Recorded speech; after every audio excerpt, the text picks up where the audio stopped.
अस्सलाम वालेकुम नाजरीन, इस एपिसोड के आगाज में हम देखते हैं कि अरमादेस किले में जब शहनशाह के पास उरहान साहब आए हुए होते हैं और वो एक जगह पर बैठे हुए होते हैं तो इस दौरान फ्लादियोस एक जानब से उनकी जानब आता है और शहनशाह के पास आ जाता है। तो शहनशाह कहता, तुम मेरी फौज के कमांडर फ्लादियोस को जानते हो? तो उरहान साहब फ्लादियोस से पूछते, तुम चूहे के जाल से कब निकले? फ्लादियोस कहता, तुम्हें लगता है कि मैं फंस गया था? और फिर शहनशाह कहता है, बराए मेहरबानी हजरात, हम यहाँ बहस करने नहीं बल्कि मुज़ाकरात करने आए हैं। और फिर फ्लादियोस भी कुर्सी पर बैठ जाता है। शहनशाह कहता, मुझे पहले आपका तोहफा पेश करने दें। और फिर एक जानब से बाज़ंतीनी सिपाही एक खूबसूरत घोड़ा लेकर वहां पर आता है। शहनशाह कहता, इसे कबूल करें। और फिर एक काई सिपाही उस घोड़े को ले लेता है। और फिर उरहान साहब कहते, मेरे पास भी आपके लिए तोहफे हैं, और इशारा करता है। तो काई सिपाही एक बड़ा संदूक लेकर शहनशाह के पास आते हैं और वहां सामने रख दिया जाता है। और फिर उसे खोलते हैं और उसमें से एक जैन निकालते हैं। उरहान साहब बताते, अगर आप मेरी शरायत कबूल करें तो आपकी और आपकी तमाम जमीनों की हिफाजत के लिए काई जरा। इस पर फ्लादियोस मुस्कुराता है और कहता है, ये हमें किस चीज से बचाएगा? उरहान साहब कहते, हजारों तुर्क तीरों को तुम्हारे सीने में लगने से बचाएगा।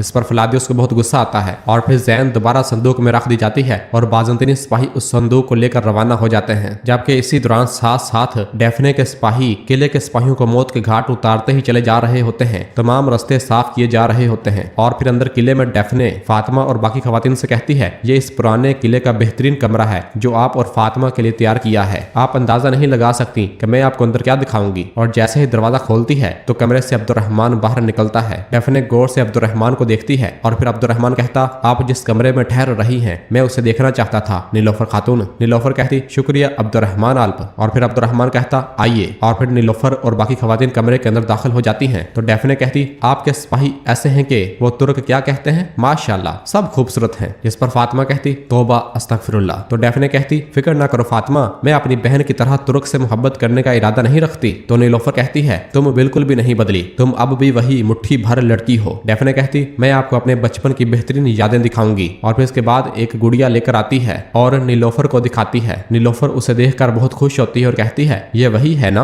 आपने इसे मेरे लिए बनाया था, तुमने इसे अभी तक रखा हुआ है? हाँ। तो डेफने कहती, आप हमेशा मेरे लिए परी जैसी हैं, आपके जाने पर मैं बहुत उदास हुई थी। तो नीलोफर अपनी बहन को गले से लगा लेती है और कहती, मेरी प्यारी देखो हम दोबारा साथ हैं। डेफने कहती, अब फिर कभी अलग नहीं होंगे, ठीक है? और फिर इसके बाद कहती है, मैंने आपके लिए एक अजीम दावत तैयार की है, मैंने आपका पसंदीदा खाना तैयार कराया है, आप थोड़ा आराम करें, हम फिर मिलते हैं। और ये कहकर कमरे से रवाना हो जाती है। जबकि फातिमा को यह सब अजीब लग रहा होता है। जबकि बाहर किले में डेफने के सिपाही हर तरफ फैल रहे होते हैं, वो अपनी तलवारें निकाल रहे होते हैं और रास्ते में आने वाले हर एक किले के सिपाही को मारते ही चले जा रहे होते हैं। जबकि इधर काई कबीले में हलीमा अपने घोड़े के पास खड़ी उसे कह रही होती है, जब से मेरी माँ गई है कोई मुझे नहीं समझता बेटी। किसी दौरान दरसून अपना घोड़ा लेकर वहां पर आता है। हलीमा बहुत उदास होती है और कह रही होती है, मैंने अभी तक तुम्हारा नाम भी नहीं सोचा, अगर मेरी माँ यहाँ होती तो वो सोच लेती। और रोने लग जाती है। जबकि दरसून पास खड़ा ये सब देख रहा होता है। हलीमा कहती, जैसे माँ ने बताया, कहानियों की तरह प्यार करना चाहती थी, उनकी तरह प्यार करना,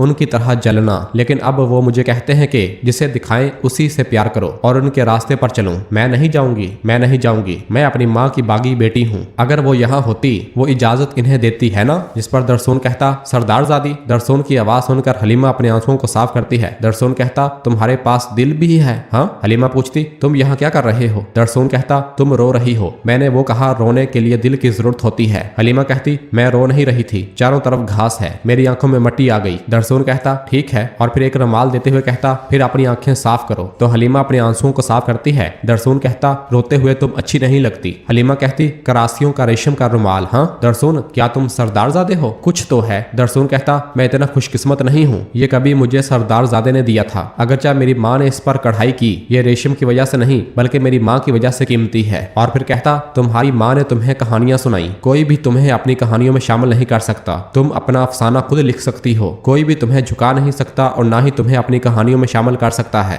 हलीमा वो रुमाल जैसे ही वापस करने लगती है, दरसून कहता, अपने पास रखो, शायद फिर से तुम्हारी आंखों में मट्टी पड़ जाए। और फिर हलीमा वहां से जाने लगती है। तो दरसून कहता, हलीमा खातून, तुम इसके लिए नाम ढूंढ रही हो, इसका नाम अकीज हो, क्या ख्याल है? इस पर हलीमा बिना जवाब दिए वहां से रवाना हो जाती है। जबकि दरसून भी एक जानब रवाना हो जाता है। उसके जाने के बाद हलीमा कहती, मुझे तुम पर बिल्कुल भरोसा नहीं है दरसून।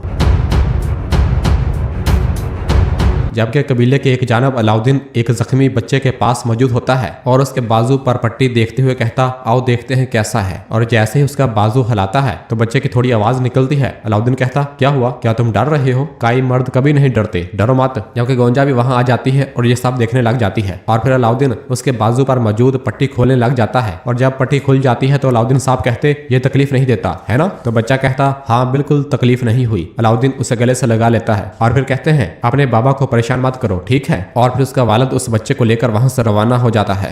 और फिर गोंजा अलाउद्दीन के पास आकर बैठ जाती है और उस बच्चे को देखते हुए कहती, तुम बच्चों को और बच्चे तुमसे बहुत प्यार करते हैं। जब भी तुम किसी बच्चे को देखते हो तुम्हारी आंखें चमकती हैं अलाउद्दीन। तो अलाउद्दीन साहब कहते, गोंजा मैं जब तुम्हें देखता हूँ तो मेरी आंखें चमक उठती हैं, मेरी आंखों में देखो, क्या तुम देख सकती हो? गोंजा कहती, मैं देख रही हूँ अलाउद्दीन। और फिर कहती है, लेकिन मेरी वजह से बे औलाद हो मुझे अच्छा नहीं लगता। अलाउद्दीन साहब कहते हैं, फिर से वही मौजू, वो मामला बंद हो चुका है बस। गोंजा कहती, ये मामला बंद होने वाला नहीं है, तुम्हारे ख्वाब हैं, तुम्हारा मुस्तकबिल है, क्या तुम नहीं चाहते कि तुम्हारी औलाद हो अलाउद्दीन? अलाउद्दीन साहब कहते, मैं चाहता हूँ, यकीनन मैं चाहता हूँ, लेकिन मैं चाहता हूँ कि मेरी औलाद की माँ तुम हो खातून। देखो मैं मुख्तलिफ उलमा को खतूत भेजता रहा हूँ, उनसे हासिल शुदा मालूमात के मुताबिक। और फिर एक दवा की शीशी गोंजा को दिखाते हुए कहता, मैंने ये तैयार किया है, आओ इसे आजमा कर देखें। हाँ? गोंजा कहती, हम सब कुछ आजमा चुके हैं अलाउद्दीन। अलाउद्दीन साहब कहते, खातून क्या तुम नहीं कहती कि हमेशा उम्मीद बाकी रहती है? देखो मैंने अपनी उम्मीद खो दी लेकिन तुमने हिम्मत नहीं हारी, अब मैं हार नहीं मान रहा मेरे लिए। हाँ चालाक खातून। तो गोंजा कहती, ठीक है, और वो दवा ले लेती है और कहती है, मैं ये तुम्हारे लिए आजमाऊंगी मदरसे वाले। दूसरी जानब किले में शहनशाह उरहान साहब से कहता है, तुमने नीलोफर खातून हमसे ले ली लेकिन तुम कभी भी बोरसा हमसे नहीं ले सकोगे। तो उरहान साहब कहते, मैंने नीलोफर खातून को जंग से नहीं बल्कि अपने प्यार से हासिल किया है। जहां तक बोरसा का ताल्लुक है, बोरसा भी मेरी मोहब्बत है शहनशाह, अगर तुम अब रजामंदी से बोरसा नहीं दोगे तो मैं ताकत से ले लूंगा। तो फ्लादियुस गुस्से से कहता, मैं बोरसा में पैदा हुआ हूँ और मरने के बाद बोरसा में दफन हूंगा, अजीम रोमी सल्तनत के साए तले बोरसा में। उरहान साहब कहते, फ्लादियुस फिक्र मत करो, अगर किसी और के लिए ना भी हो मैं तुम्हारे लिए थोड़ी जमीन बाकी छोड़ दूंगा। यह सुनकर फ्लादियुस और शहनशाह खामोश हो जाते हैं। जबकि इस दौरान फ्लादियुस की नजर छत पर मौजूद सिपाही पर पड़ती है जो कि अपना तीर कमान लिए तैयार हो रहा होता है। फ्लादियुस कहता,